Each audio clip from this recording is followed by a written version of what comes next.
शुभ प्रभात प्यारे बच्चों। मैं संजीत पांडे, प्रवक्ता divine public school Mohanapur Gorakhpur की वीडियो पाठशाला में आपका बहुत बहुत स्वागत करते हैं।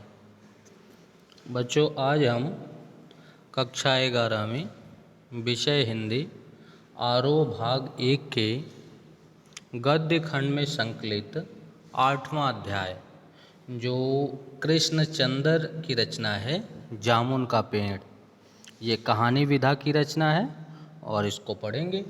इसका प्रथम व्याख्यान देखेंगे। तो आइए सबसे पहले हम लेखक का जीवन परिचय देखते हैं। तो कृष्णचंद्र का जन्म पंजाब के गुजरा कला ज़िले के वजीराबाद गांव में 1914 ईस्वी में हुआ था। आप पंजाब के वजीराबाद के रहने वाले थे और आपका 1914 में ईस्वी में जन्म हुआ था। इनकी प्रारंभिक शिक्षा, जो प्राथमिक शिक्षा जिसको कहते हैं, वो जम्मू कश्मीर के कुछ क्षेत्रों से हुई। जम्मू कश्मीर के पुंछ एक का स्थान पाया जाता है, वहाँ से हुई। 1930 ईस्वी में उच्च शिक्षा के लिए आप लाहौर आ गए और लाहौर में तथा फार्मेन क्रिश्चियन कॉलेज में प्रवेश ले लिया। 1934 ईस्वी में इन्होंने पंजाब विश्वविद्यालय से अंग्रेजी में एमए किया। इसके बाद ये फिल्म जगत से जुड़ गए और अंत तक मुंबई में ही रहे। इन्हें साहित्य अकादमी द्वारा पुरस्कृत किया गया। इनका निधन 1977 ईस्वी में हो गया। आपके कहानी संग्रह हैं एक गिरजा एक खद्दक, यूकेलिप्टस की डाली। आपके उपन्यास हैं, बहुत ही चर्चित आपने उपन्यास भी लिखा है। आपके उपन्यास हैं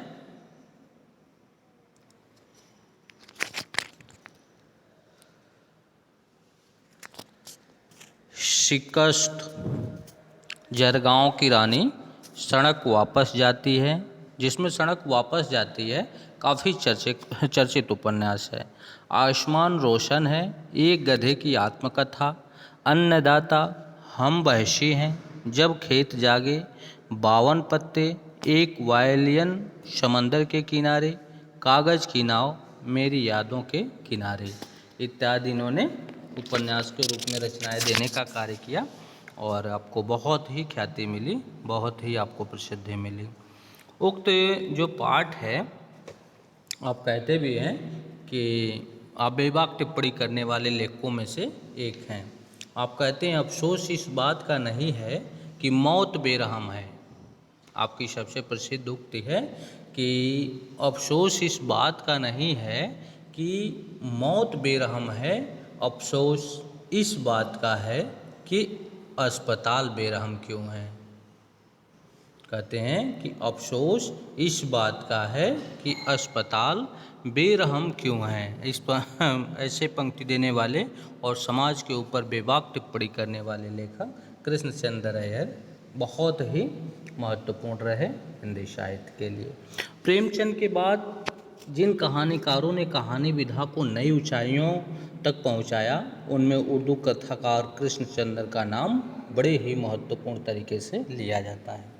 आप प्रगतिशील लेखक संघ से उनका गहरा संबंध है, जिसका असर उनकी रचनाओं में स्पष्ट रूप से झलकता है। कृष्णचंद्र ऐसे गिने चुने लेखकों में आते हैं जिन्होंने बाद में चलकर लेखन को ही रोजी रोटी का सहारा बना लिया और उस पर रखना करने लगे। आप महालक्ष्मी के पुल, आईने के सामने आदि उनकी मशहूर कहानियाँ हैं। उनकी लोकप्रियता इस कारण से भी है कि वे काव्यात्मक रोमानियत और शैली की विविधता के कारण अलग मुकाम बना चुके हैं। उक्त रचना जो आप पढ़ेंगे जिस कहानी को, वह एक हास्य व्यंग्य कथा है। अर्थात जो जामुन का पेड़ है जिसका शीर्षक है, वह एक हास्य व्यंग्य कथा है, जिसमें कृष्णचंद्र जी ने कि हास्य व्यंग्य चीज़ों को अनुपात से ज़्यादा फैला फुलाकर दिखलाने की परिपाटी है और यह कहानी भी उसका अनुपालन करती है। इसलिए यहाँ घटनाएं अतिशयोक्तिपूर्ण और अविश्वसनीय जान पड़े तो कोई हैरत नहीं। विश्वसनीयता ऐसी रचनाओं के मूल्यांकन की कसौटी नहीं हो सकती। प्रस्तुत पाठ में हंसते हंसते ही हमारे भीतर इस बात की समझ पैदा होती है कि कार्यालयी तौर तरीकों में पाया जाने वाला विस्तार कितना निरर्थक और पदानुक्रम कितना हास्यास्पद है। अर्थात आप उक्त कथा के माध्यम से, उक्त रचना के माध्यम से ये जान पाएंगे कि जो भारतीय सरकारी तंत्र है, जो भारतीय सरकारी कार्यालय हैं, जैसे कोर्ट हुआ, कचहरी हुई, पुलिस थाना हुआ, और इस तरीके से जो बैंक हुआ, तो इससे संबंधित जो कर्मचारी वर्ग है उनमें कैसे, किस गतिविधि से कार्य होता है और कैसा हमारा भारतीय जो सिस्टम है कार्यालयों का, सरकारी कार्यालयों का जो भारतीय सिस्टम है वो कितना रद्दी और कितना निरर्थक है, इसको लेखक ने बड़े ही सरल ढंग से, बड़े ही सहज भाव से उसको व्यक्त कर दिया है। किसी को पता तक नहीं चला है और हंसते हंसते आप भारतीय तंत्र के इस निरीह ढांचे को बखूबी समझ सकते हैं, जान सकते हैं, इसका अनुभव कर सकते हैं। आपके जीवन जगत पर ऐसा जरूर कहीं ना कहीं हुआ होगा। फिर कहते हैं कि बात यहीं तक नहीं रहती, इस व्यवस्था के संवेदन शून्य एवं अमानवीय होने का पक्ष भी हमारे सामने आता है और उसको दिखाया जाता है। इस रूप में एक एक करके वर्णित करते हैं और इनका जो वर्णनपूर्ण तरीका है वो बहुत ही रुचिपूर्ण है और इसमें पाठ को इस तरीके से पिरोने का कार्य किए हैं कि कहीं पाठ आपको एक तरह से गुदगुदाने का कार्य करता है तो एक तरह से हंसाने का कार्य करता है, और इसके बीचों बीच एक आपको बहुत बड़ी सीख दे करके अपने भारतीय तंत्र के प्रति चला जाता है। ऐसे लेखकों में से एक कृष्णचंद्र साहब हैं। आइए उनकी हास्य व्यंग कथा को पढ़ते हैं और उसका एक एक करके आनंद लेते हैं। तो शीर्षक है जामुन का पेड़, और कहते हैं कि रात को बड़े जोर का झक्कड़ चला। कहते हैं एक सरकारी कार्यालय होता है और उस कार्यालय में सचिवालय जो होता है, उस सचिवालय के कार्यालय में जो लॉन होता है, अर्थात जो बाहर का स्पेस, घर के बाहर का स्पेस होता है, उस ऑफिस के बाहर का जो स्पेस होता है उसमें एक जामुन का पेड़ होता है और उसी पर ये अपनी संपूर्ण कथा लिखने का कार्य करते हैं। तो कहते हैं रात का जोर का झंकड़ चला। झंकड़ मीन्स क्या होता है? आंधी, तूफान। रात के समय, देर रात को खूब तेज गति से आंधी तूफान आया। सेक्रेटेरिएट के लान में जामुन का एक पेड़ गिर पड़ा। कहते हैं सेक्रेटेरिएट मीन्स क्या होता है? सचिवालय होता है। तो सचिवालय के जो लान मीन्स क्या होता है? बाहर का स्पेसेस, जो बाहर के हमारे बरामदे के बाहर की जो जगह होती है, हमारी बाउंड्री हाथे के अंदर की जो जगह होती है उसको लान कहते हैं। तो कहते हैं उस लान में एक बरसों पुराना जामुन का पेड़ हुआ करता था, वो गिर गया। सवेरे को जब माली ने देखा तो उसे पता चला कि पेड़ के नीचे एक आदमी दबा पड़ा है। कहते हैं सुबह जब उठ करके एक माली वहाँ जाता है और देखता है कि अरे ये तो पेड़ के नीचे एक आदमी दबा पड़ा हुआ है। माली दौड़ा दौड़ा चपरासी के पास गया और जैसे अब आप यहाँ से देखना शुरू करेंगे कि जो हमारा भारतीय नीति तंत्र अर्थात जो न्याय तंत्र है वो कैसे किस रूप में वर्णित हुआ है, कैसे किस रूप में बंटा हुआ है। हर एक छोटे से कर्मचारी अपने से बड़े के पास, वो अपने से बड़े के पास, वो अपने बड़े के पास। ऐसे ही हमारे हॉस्पिटलों में होता है, ऐसे ही हमारे बैंक में होता है, ऐसे ही हमारे पुलिस थाने में होता है, ऐसे हमारे कचहरी में होता है। हमारे जनजीवन में घटित होने वाले घटनाओं को उन्होंने इस माध्यम से प्रस्तुत किया है, व्यंग किया है। दूसरी तरफ कटाक्ष करते हुए हमारे जीवन में घटित होने वाली घटनाओं को लेखक दिखाना चाहता है। तो कहता है कि वो दौड़ा दौड़ा, जो माली था वो दौड़ा दौड़ा चपरासी के पास गया, चपरासी दौड़ा दौड़ा क्लर्क के पास गया। अब देखो सीक्वेंस वाइज आप ध्यान दीजिएगा कि एक के बाद दूसरा, जो एक पद से थोड़ा सा ऊंचा है, जो उससे थोड़ा सा ऊंचा है, जो उससे थोड़ा सा ऊंचा है, जो उससे थोड़ा सा ऊंचा है, एक एक करके स्टेप वाइज ये कहानी चढ़ती चली जाती है और आगे तक जाती है। जो सबसे अपर व्यक्ति है, जो संपूर्ण भारत को चलाने का कार्य कर रहा है, संपूर्ण न्याय व्यवस्था को चलाने का कार्य कर रहा है, उनके पास तक ये बात चली जाती है, कैसे सीक्वेंस के थ्रू जाती है। और एक चीज़ ये भी दिखाता है कि अगर एक तरफ व्यंग है तो एक तरफ यथार्थ भी है कि किसी भी काम को करने का एक सिस्टम होता है, एक तरीका होता है। कोई ऐसी चीज़ नहीं होती है कि जब हम कोई चीज़ प्रोसेस में आ जाती है उसे टपा करके अर्थात फंहा करके कई सारे स्टेप छोड़ करके हम आगे बढ़ जाएं, तो भी हमारा सिस्टम ऐसे चीज़ों को गवाही नहीं देता है। तो हमारी एक तरह से ये जो सिस्टमेटिक व्यवस्था है वह विश्व प्रसिद्ध व्यवस्था है, बहुत ही अच्छी है, बहुत ही सुचारू है। लेकिन कमियां कहाँ है इसमें? गति नहीं है, स्पीड नहीं है। वो स्पीड लाने की लेखक अपनी रचना के माध्यम से कोशिश करता है कि शायद कल को आप में से कोई या हम में से ढेर सारे लोग इस ऊंचे ओहदे पर जाएंगे, इन कार्यालयों की शान शौकत को बढ़ाएंगे, तो इन कार्यालयों की उन शान शौकत में हम इस बात को बखूबी ध्यान रखेंगे और धीरे धीरे हमारी जो न्याय व्यवस्था है वो पूर्ण रूप से सुचारू हो जाएगी, ऐसा लेखक को विश्वास है। फिर कहते हैं कि क्लर्क दौड़ा दौड़ा सुप्रीटेंडेंट के पास गया और सुप्रीटेंडेंट दौड़ा दौड़ा बाहर लान में आया। मिनटों में गिरे हुए पेड़ के नीचे दबे हुए आदमी के चारों ओर भीड़ इकट्ठी हो गई और ऐसे थोड़ी देर में ऐसा देखा गया कि वहाँ पे ढेर सारी भीड़ इकट्ठी हो गई और सारे लोग अंदर के ऑफिस के जो थे वो आते रहे। आपको इसका दृश्य भी दिखाया गया है एक पेज पे और दृश्य देख करके इसको मन ही मन अनुभव कर सकते हैं कि कैसा लान और किस तरह के जामुन का पेड़ था जो गिरा हुआ था। आदमी नीचे दबा हुआ है और दर्शक दीर्घा भी सामने उपस्थित हैं, ढेर सारे लोग देख रहे होते हैं।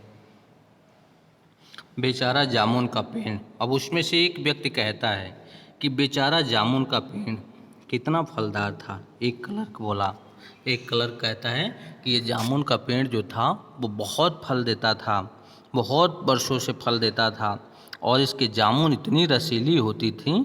दूसरा क्लर्क कहता है हाँ सच कह रहे हो मित्र, इसकी जामुन बहुत ही रसीली होती थी। मैं फलों के मौसम में झोली भर कर ले जाता था, मेरे बच्चे इसकी जामुन कितनी खुशी से खाते थे। तब तक एक क्लर्क और बोल पड़ा, हाँ हाँ मित्र सही कह रहे हो, मैं गर्मी के दिनों में अर्थात जब जामुन का सीज़न होता था, जिस समय इस फल आता है, तो मैं झोरे भर भर के ले जाता था और हमारे बच्चे बड़े ही प्रसन्नतापूर्वक खाते थे, बहुत तारीफ़ करते थे, मेरा बड़ा मन लगता था और मैं बड़ा खुशी खुशी इसको ले जाता था। बहुत ही रसदार फल था, तुम सही कह रहे हो। मगर यह आदमी, माली ने दबे हुए आदमी की तरफ इशारा दिया, लेकिन तब तक माली बोल पड़ता है कि साहब आप लोग ऐसे ही चर्चा करते रहेंगे कि इस नीचे दबे हुए आदमी की तरफ भी इशारा कर देखेंगे, इसको तरफ भी देखेंगे। हाँ, यह आदमी सुप्रीटेंडेंट सोच में पड़ गया। अब सुप्रीटेंडेंट पल भर में सोचने लगा कि हाँ इस आदमी का क्या किया जाए। पता नहीं जिंदा है कि मर गया। एक चपरासी ने पूछा। एक चपरासी बोलता है कि अरे ये तो देख लीजिए कि वो जिंदा है कि मर गया है। मर गया होगा, इतना भारी पेड़ जिसकी पीठ पर गिरे वो बच कैसे सकता है। दूसरा चपरासी बोला, तो उसमें से एक चपरासी कहता है मर ही गया होगा, इतना वजनी पेड़ जो है अपने आप में बहुत भारी भरकम पेड़ था और वो किसी के ऊपर गिर जाए और वो व्यक्ति बच जाए, भला ऐसा कैसे संभव है। नहीं मैं जिंदा हूँ, दबे हुए आदमी ने बड़ी कठिनता से कराते हुए कहा।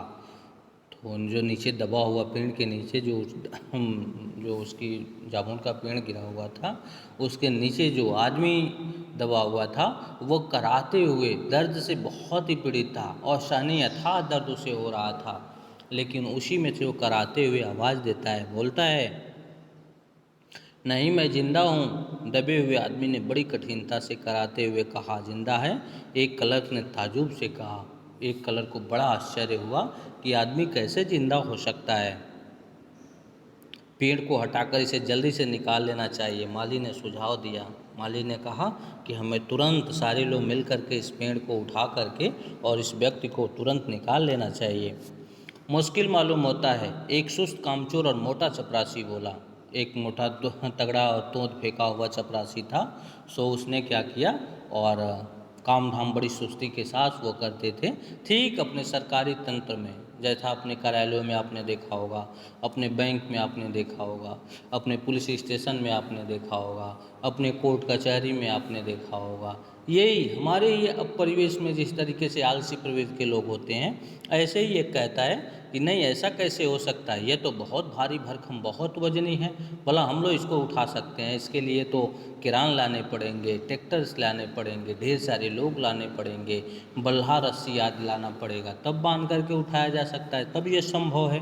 क्या मुश्किल है? माली बोला। अगर सुप्रीटेंडेंट साहब हुक्म दे तो अभी 15-20 माली चपरासी और कलर लगाकर पिंड के नीचे से दबे हुए आदमी को निकाला जा सकता है। तब तक एक माली कहता है कि अगर सुप्रीटेंडेंट साहब का आदेश हो तो हम 15-20 कर्मचारी यहाँ पे उपस्थित हैं, सब लोग मिल करके आदमी को बड़े आसानी तरीके से निकाल लेंगे और इसको हम लोग बड़े आसानी तरीके से उठा सकते हैं।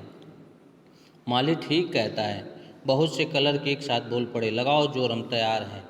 और उस ऑफिस के, उस सचिवालय के जितने कलर थे सब तैयार हो गए ऐसा करने के लिए और सब जोर लगाने लगे।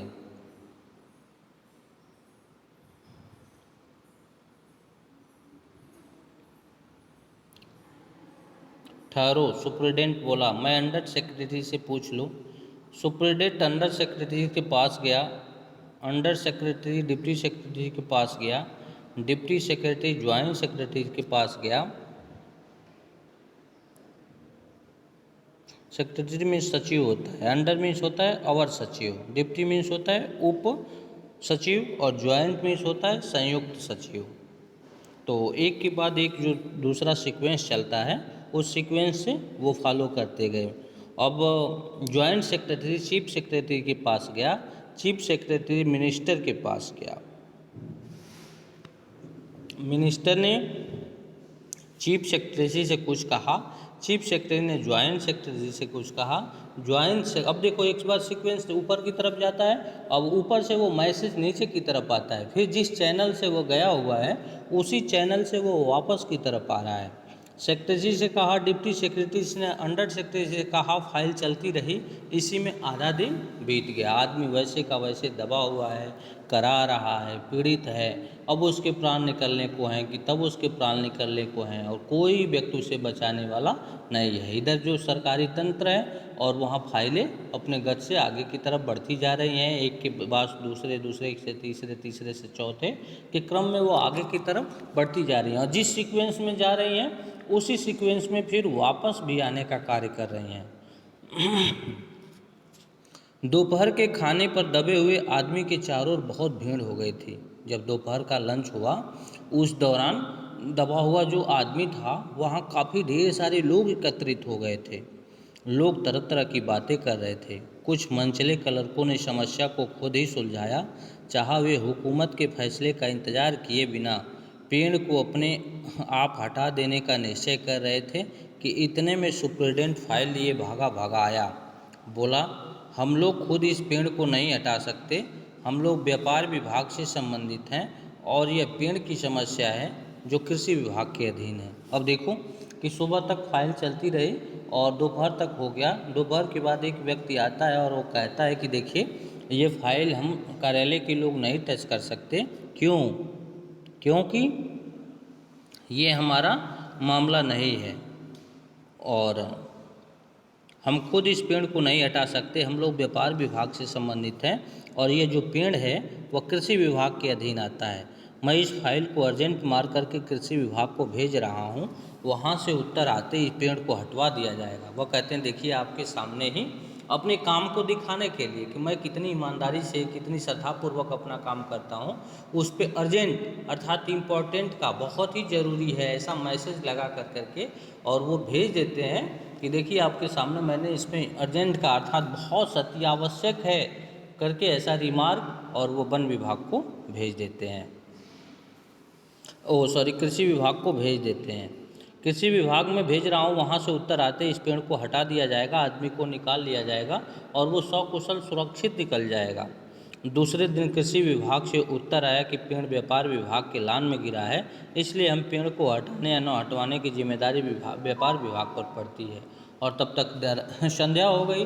दूसरे दिन फिर मैसेज ऐसा आता है कृषि विभाग से कि ये जो कार्य है वो व्यापार विभाग का है और इसको व्यापार विभाग अपने तरीके से हैंडल करे, अपने तरीके से समझने का प्रयास करे।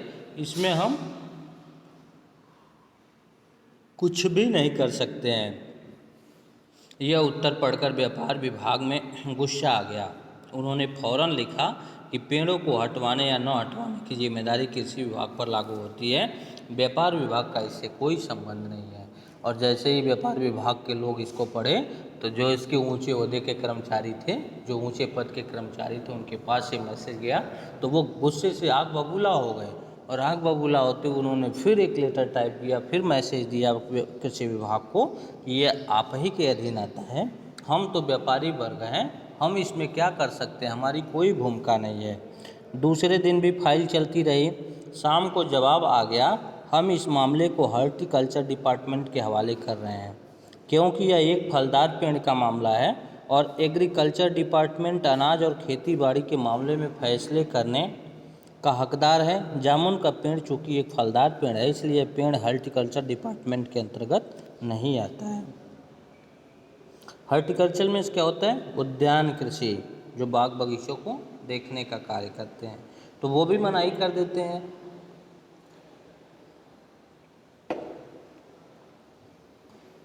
रात को माली ने दबे हुए आदमी को दाल भात खिलाया, जबकि उसके चारों तरफ पुलिस का पहरा था कि कहीं लोग कानून को अपने हाथ में लेकर पेड़ को खुद से हटवाने की कोशिश न करें।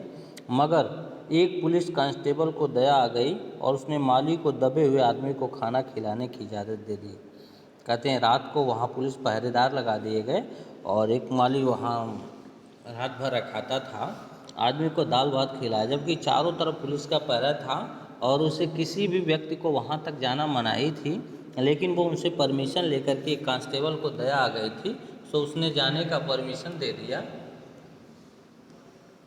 और वो माली उसको कुछ खिला पाया। रात को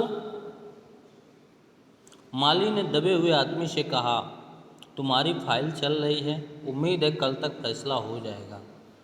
माली ने धीरे से खाने के साथ ही उसको ये बात बताई कि तुम्हारी फाइल गति पकड़ ली है, वो चल रही है, तेज़ गति से चल रही है और उम्मीद है कि कल तक फैसला हो जाए। दबा हुआ आदमी कुछ नहीं बोला। माली ने पेड़ के तने को ध्यान से देखकर कहा, अच्छा हुआ कि तना तुम्हारे कुल्ले पर गिरा, अगर कमर पर गिरता तो रीढ़ की हड्डी टूट जाती। और वो उसके मूल्यांकन करने लगा कि अगर ये इस जगह होता तो ऐसा होता, इस जगह होता तो ऐसा होता। दबा हुआ आदमी फिर भी कुछ नहीं बोला। माली ने फिर कहा, तुम्हारा यहाँ कोई वारिस है तो मुझे उसका अता पता बताओ, मैं उन्हें खबर देने की कोशिश करूँगा।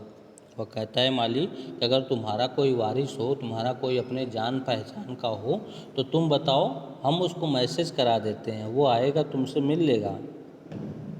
मैं लावारिस हूँ। वो कहता है कि मेरा कोई वारिस नहीं है, मैं लावारिस हूँ। लावारिस वो व्यक्ति होता है जिसका कोई नहीं होता है। दबे हुए आदमी ने बड़ी मुश्किल से कहा। माली खेद प्रकट करता हुआ वहाँ से हट गया। माली को बड़ा दुख हुआ और वो वहाँ से हट गया। तीसरे दिन हॉर्टिकल्चर डिपार्टमेंट से जवाब आ गया कि बड़ा कड़ा जवाब था और व्यंग्यपूर्ण। वहाँ से जो प्रश्न सुनने को मिला वो बहुत ही कड़ा और बहुत ही दुखदाई जवाब था। वो क्या जवाब दिए और उस पर क्या अमल हुआ, क्या सरकारी विभाग फिर सचेत हुआ, उनको कैसे निकाला गया, आदि आदि की समस्याएं, फिर कई सारी रहस्यों को अपने अंदर ये शीर्षक समेटा हुआ है। और इसको अगले व्याख्यान में, अपने द्वितीय व्याख्यान में देखते हैं कि क्या वो व्यक्ति निकाला जा सकता है या अगले दिन के इंतज़ार में वो व्यक्ति निकाल लिया जाता है या फिर फाइल प्रोसेस में आ जाती है और अब दूसरे विभाग के पास बढ़ा दी जाती है, फिर उनका फिर आपस में सामंजस्य बैठता है या नहीं, आदमी सकुशल बच पाता है या नहीं, आदि आदि चीज़ों पे हम अपने द्वितीय व्याख्यान में चर्चा करेंगे। तब तक के लिए धन्यवाद।